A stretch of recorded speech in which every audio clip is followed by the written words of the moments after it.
ಈಗಾಗಲೇ ಆನ್ಲೈನ್ ಮೂಲಕವಾಗಿ ಹಣವನ್ನು ಸ್ವೀಕರಿಸಿದಂತಹ ಅಂಗಡಿ ಮಾಲೀಕರಿಗೆ ಲಕ್ಷ ಕೋಟಿ ಲೆಕ್ಕದಲ್ಲಿ ನೋಟಿಸ್ ಬರ್ತಾ ಇದೆ. ತಮಗೂ ನೋಟಿಸ್ ಬಂದಿದೆಯಾ? ತಾವೀಗ ಆನ್ಲೈನ್ ಮೂಲಕವಾಗಿ ವ್ಯಾಪಾರ ಮಾಡ್ತಿದ್ರೆ ಏನು ಮಾಡ್ತಿದ್ದೀರಾ ಸರ್? ಸರ್ ನಾವು ಆನ್ಲೈನ್ ಮೂಲಕ ವ್ಯಾಪಾರ ಮಾಡ್ತಾ ಇದ್ದೀವಿ. 10 ರೂಪಾಯಿ 20 ರೂಪಾಯಿ 50 ರೂಪಾಯಿ ವ್ಯಾಪಾರ ಆಗುತ್ತೆ. ಅದು ಮೂಲಕವಾಗಿ ನಮಗೆ ಎಲ್ಲ ವ್ಯಾಪಾರ ಮಾಡ್ತಾ ಇದ್ದೀವಿ. ನೀವು ದಿಢೀರಂತಾನೆ ಒಂದೊಂದು ಕಾನೂನು ಮಾಡಿಬಿಟ್ರೆ ಹೆಂಗೆ ಸರ್ ಇದು? ಅದು ದೌರ್ಜನ್ಯ ಮಾಡ್ತಾ ಇದ್ದೀರಾ ನೀವು ಜನರ ಮೇಲೆ ದೌರ್ಜನ್ಯ ಇದು.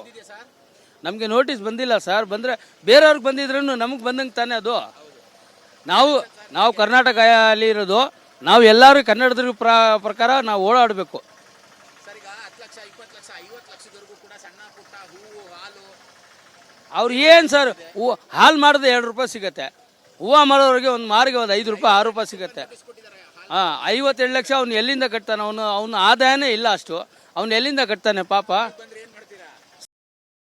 ಸರ್? ನರೇಂದ್ರ ಮೋದಿ ಹೆಸರು ಬರೆದ್ಬಿಟ್ಟು ಅಷ್ಟೇ ಮಾಡೋದು. ಇನ್ನೇನು ಮಾಡೋಕ್ಕಾಗಲ್ಲ.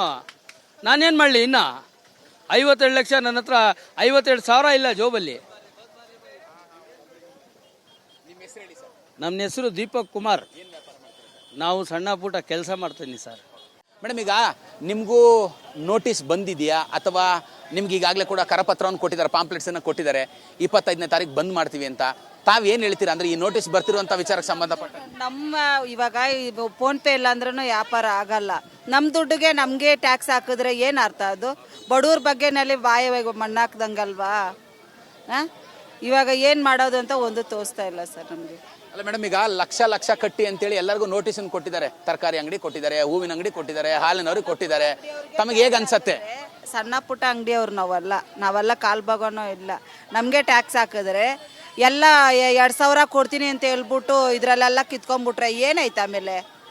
ಇವಾಗ 2,000 ಫ್ರೀ ಕೊಡ್ತೀನಿ ರೇಷನ್ ಕಾರ್ಡ್ಗೆ ಅಂತ ಹೇಳ್ಬಿಟ್ಟು ಇದರಲ್ಲೆಲ್ಲ ಫ್ರೀ ಅಲ್ಲ, ಇದರಲ್ಲೇ ದೋಚ್ಕೊಂಡ್ಬಿಟ್ರೆ ದೋಚ್ಕೊಳ್ಳಂಗೆ ಸರ್ಕಾರನೇ ದೋಚ್ಕೊಳ್ತಾರೆ ಏನೋ ಅಷ್ಟೇ. ಈಗ 25ನೇ ತಾರೀಕು ಎಲ್ಲ ಅಂಗಡಿ ಮುಗ್ಗಟ್ಟುಗಳನ್ನ ಬಂದ್ ಮಾಡಿ ಫ್ರೀಡಮ್ ಪಾರ್ಕ್ನಲ್ಲಿ ಪ್ರೊಟೆಸ್ಟ್ ಮಾಡ್ತೀವಿ ಅಂತಿದ್ದಾರೆ. ತಮಗೂ ಈಗ ಮನವಿ ಕೊಟ್ಟರೆ ನೀವೇನು ಮಾಡ್ತೀರಾ ಮೇಡಮ್? ನಾವೆಲ್ಲ ಸ್ಟ್ರೈಕ್ ಮಾಡ್ತೀವಿ. ಯಾಕಂದರೆ ನಮ್ಮ ಬಡವರು ನಮ್ಮಿಗೆ ಮಣ್ಣು ಹಾಕಿದ್ರೆ ಇನ್ನು ಅವರು ಉದ್ಧಾರ ಆಗಕ್ಕ